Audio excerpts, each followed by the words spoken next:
Hello guys, আসসালামু আলাইকুম। দুপুরবেলায় খাওয়া দাওয়া শেষে আসলে আমি রেডি হয়ে নিয়েছি, একটু বাহিরে যাব।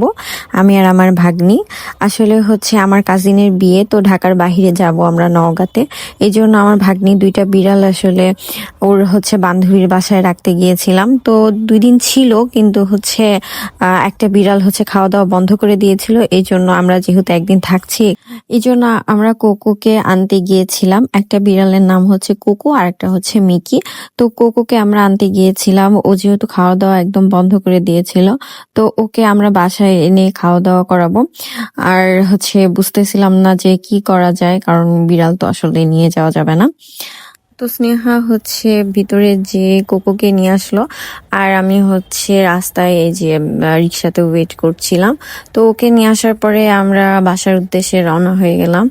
তো ওকে স্নেহা অনেক আদর করে আর কি, ওই জন্য আসলে ও স্নেহাকে ছাড়া হয়তো থাকতে পারছে না কোকো, এই জন্য ওকে নিয়ে আমরা বাসায় যাচ্ছি।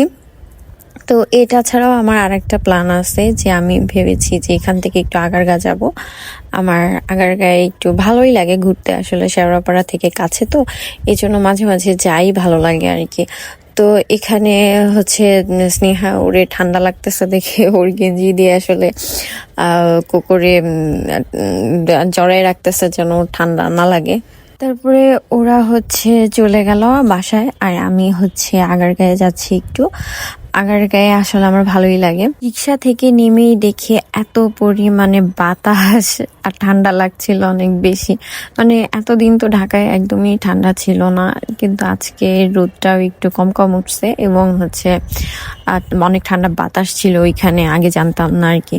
তারপরে গরম গরম সবকিছু দেখে আর আসলে ভালোই লাগতেছিল, যে গরম গরম সব পাকোড়া, বড়া, তারপরে গরম গরম ভাজা বাদাম, পিঠা, ধোয়া ওঠা পিঠা, এগুলো কিন্তু শীতের দিনে খুবই ভালো লাগে খেতে। আমি কিন্তু মাঝে মাঝে ওখানে যাই, ওখানে একটা দোকানে আমার মাঝে মাঝে আমি খাই, আমার ভালো লাগে। আসলে বেশি পিঠা খাওয়া যায় না, ওই টুকটাক অল্প একটু খাই আর কি। তো তারপরে এইদিকে যাচ্ছিলাম যে আসলে ফার্স্টে কোথায় যাই, তো ভাবলাম যে ফার্স্টে আমি সিমিয়াপুর ওখানে যাই। আগেরকার রাস্তাটা আসলে আমার অনেক ভালো লাগে, এই দিক দিয়ে হাঁটলেও মনে হয় কি আমার অনেক শান্তি লাগতেছে, মানে ভালো লাগে আর কি। আর তারপরে আমি বললাম তো সিমিয়াপুর ওখানে যাচ্ছি। সিমিয়াপুর ওখানে যাওয়ার পরে দেখি কি সিমিয়াপু আসলে রিক্সা থেকে নামতেছিল, মানে উনি উনি বোধহয় আজকে অনেক একটু দেরি করে আসছে। তো তারপরে যাই হোক, ওনার ওখানে আমি বেশিক্ষণ থাকিনি। ওনার কেকগুলা কিন্তু খুবই মজার, আমি খেয়েছি, আমার খুবই ভালো ভালো লাগে আর কি। আর এখানে আপু এই যে আপু না, আপুর ছেলে আর আরেকটা ভাইয়া মিলে কেকগুলো নামাচ্ছিল, আর কেকগুলো খুলে টেবিলে রাখছিল। ভালো লাগছিল আসলে কেক দেখতেও। আমার আজকে কেক একদমই খাওয়ার কোনো ইচ্ছা নাই, আসলে ছিল না। তো এই জন্য আমি আর কেক খাইনি, ওখানে জাস্ট একটু দেখে আর ভিডিও করে নিয়ে আমি চলে আসছি। তারপরে ভাবলাম যে আমি একটু জাকির ভাইয়ের ওইদিকে, মানে জাকির ভাইয়ের ওখানে না, শুধু ওইদিকে অনেকগুলো দোকান আছে কেকের, তো ভাবলাম ওই দিক দিয়ে একটু যাব। মানে কিছু খেতে ইচ্ছা করতেছে না, যখন যদি কিছু খেতে ইচ্ছা করে তাহলে সেটা খাবো, আর তাছাড়া এমনি ঘুরতে আমার খুব ভালো লাগে আর কি। তারপরে যে জাকির ভাইয়ের ওইদিকে আর কি গেলাম। তো যেতে যেতে দেখি যে এই দালালকে দেখে তো একটু দাঁড়াইলাম, যে এই দালাল নিয়ে একটু ভিডিও করি। আসলে কোনো মানুষকে নিয়ে এই ধরনের কথা বলা বা মন্তব্য করাও ঠিক না, কিন্তু এই মহিলাটা এত বেয়াদব, এই মহিলাটার এত চুলকানি, এত পরিমাণ চুলকানি তার, যে আমি কেক খাইছি, জাকির ভাইয়ের রিভিউ দিছি তার কেক খেয়ে, তো সেখানে তার এত পরিমাণে কি যে চুলকানি শুরু হয়েছে আল্লাহ মাউদ সেই জানে। তার অনেক ভিডিওতে দেখছি যে আমাকে নিয়ে তার চুলকানির কোনো শেষ নাই। সে বলে যে প্রেগনেন্ট যারা, তারা জাকির ভাইয়ের কেক খেতে আসবেন না, তাদের নাকি বমি পাবে, সবার পেটে নাকি কেক হজম হয় না। বেয়াদব একটা মেয়ে। তো এটার উদ্দেশ্যে আমি বলবো যে আপু, আপনি কয়বার প্রেগনেন্ট হইছেন যে আপনি জানেন যে প্রেগনেন্ট অবস্থায় কেক খেলে বমি হয়? আর একটা কথা বলবো, যে ঠিকই বলছেন, সবার পেটে তো আসলে এই কেক হজম হয় না। যারা দালাল আর যারা চামচা, তাদেরই আপনার এই কেক হজম হবে তাদের পেটে, তাছাড়া দালাল আর চামচা ছাড়া কারো পেটে এই কেক হজম হবে না। আর আপুকে বলবো দালালি আর চামচামি একটু কমাই করেন, ঠিক আছে? আর যদি আমাকে নিয়ে আপনার বেশি চুলকানি থাকে তাহলে আমাকে জানাবেন, আমি আপনাকে চুলকানির মলম গিফট করব, ঠিক আছে আপু? আর তুমি কে ভাই, তুমি আমাকে নিয়ে ভিডিও বানাইতে যাও? তুমি হচ্ছে জাকির ভাইয়ের কি হও বলো তো? আমি জাকির ভাইয়ের কেক খাইছি, যেটা আমার কাছে মনে হয়েছে আমি সেটাই রিভিউ দিছি। তোমার এত জলে কোথা থেকে আপু? যাই হোক, এই মহিলার কথা উঠলে আমার মেজাজটা খারাপ হয়ে যায়, এজন্য কিছু বলতেও চাই না আর কি। সারাক্ষণ জাকির ভাইয়ের ওখানে বসে চামচামি করো আর ফ্রিতে কেক খাও, তাই না? আর সেই কেক খেয়ে তুমি রিভিউ দাও, কি মজা কেক, তাই না? বেয়াদব একটা মহিলা। ফ্রিতে কেক খেয়ে মজা বলাই যায়, ঠিক আছে?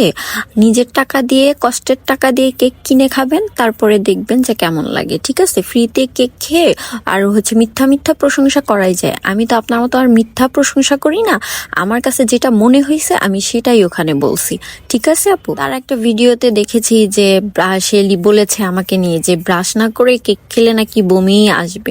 তো আপুকে আমি বলবো যে দালালরা হারপিক দিয়ে ব্রাশ করে, এই জন্য তাদের বমি পায় না, বুঝছেন আপু? দালালি আর চামচামি একটু কমাই করেন, বুঝছেন? আর জ্বলন আর চুলকানি একটু কমায়েন, বেশি চুলকানি থাকলে একটু চুলকানির মলম লাগায়েন। এগুলো কথা আসলে আমার বলতেও অনেক খারাপ লাগে, কাউকে নিয়ে এভাবে কথা বলে আমি জীবনে কখনো বলি নাই, এই প্রথম আমি কাউকে এভাবে কথা বলছি। তো আসলে আমার মেজাজ খারাপ করে দিছে এই মেয়েটা, এত পরিমাণে ট্রল করছে, ভিডিও বানাইছে, আমার মেজাজ আসলে অনেক অনেক অনেক খারাপ বানাই ফেলছে। যাই হোক, এখানে কিন্তু আমি পানিপুরি খেয়েছি, সেটা হচ্ছে ছিল 5 টাকা করে পিস। আর এখানে হচ্ছে চিতই পিঠা খাচ্ছি, যা হচ্ছে ভর্তাগুলো আসলে অনেক ঝাল, এজন্য আমার খুব একটা ভালো লাগে না। আমার আসলে চিতই পিঠাটা মাংস দিয়ে খাইতে বেশি ভালো লাগে, গরুর মাংস কষা কষা, এটা খুব মজা লাগে। আর এখানে পাওয়া যায় না, এই জন্য আসলে এগুলো দিয়েই খেতে হয়। আর এত পরিমাণ ঝাল, আমি ঝাল কম খাই। আমি কিন্তু এখানে কেকের অনেকগুলা হচ্ছে স্টল দেখেছি। তো আপু, ওখানে একটা আপুকে জিজ্ঞেস করছিলাম যে আপু এটা কি কেক, মানে নিউ দেখছিলাম আর কি। তখন ওই আপুটা বলল যে নামটা আমার মনে পড়ছে না, কি ইটালিয়ান একটা কেক ছিল, ডেজার্ট ছিল। তো হচ্ছে আপু বলল যে আপু এই কেকটা এটা খেতে পারেন আপনি, কি আপনি বমি করবেন না? তখন আসলে আমি হেসে দিয়েছি যে আপু আমাকে চিনেছে, এটা কিন্তু আমার অনেক ভালো লেগেছে। তখন আমি আপুকে বললাম যে আপু আপনি আমাকে চিনেছেন? তখন উনি বললো যে হ্যাঁ আপু আমি আপনাকে চিনেছি। তারপরে বললাম যে আচ্ছা আপু ঠিক আছে, আমি হচ্ছে নেক্সট টাইম আসলে আপনার এই ডেজার্টটা আমি হচ্ছে ট্রাই করব, খাবো। তো তারপরে হচ্ছে ওটা বলে চলে আসছি। এরপরে গেলে আমি ওই আপুটার কেক খাবো। আর ওখানে মোটামুটি এরকম আসলে অচেনা কেউ যখন বলে যে আপু আপনাকে দেখেছি বা চিনি, জিনিসটা কিন্তু অনেক ভালো লাগে আমার কাছে। আর আমার আজকে মিষ্টি কিছুই খেতে ইচ্ছা করছিল না, শুধু ঝাল খেতে ইচ্ছা করছিল। তো এই জন্য আমি আসলে কোনো ডেজার্ট আইটেম ট্রাই করিনি। তো ভেবেছি যে পরের বার ইনশাল্লাহ গেলে আমি হচ্ছে ট্রাই করব। আর তারপরে পিঠাটা খাইলাম, ভাই পিঠাটা এত পরিমাণে ঝাল, আমি বসে বসে এখানে মানে ওই ঝালটা আমার জীবনটা মানে কি বলবো জ্বলাই দিচ্ছে আর কি। তারপরে এখানে এই পিঠাগুলা দেখে এত ভালো লাগলো, মনে হচ্ছিল মানে শীতের মধ্যে আসলে এই ভাপ উঠা পিঠাগুলা, আহা ভাপা পিঠা জোস। তো তারপরে হচ্ছে আমি ওখান থেকে খেয়ে দিয়ে সোজা বাসায় চলে যাচ্ছি। আজকের মতো এই পর্যন্তই, সবাই ভালো থাকবেন, আল্লাহ হাফেজ।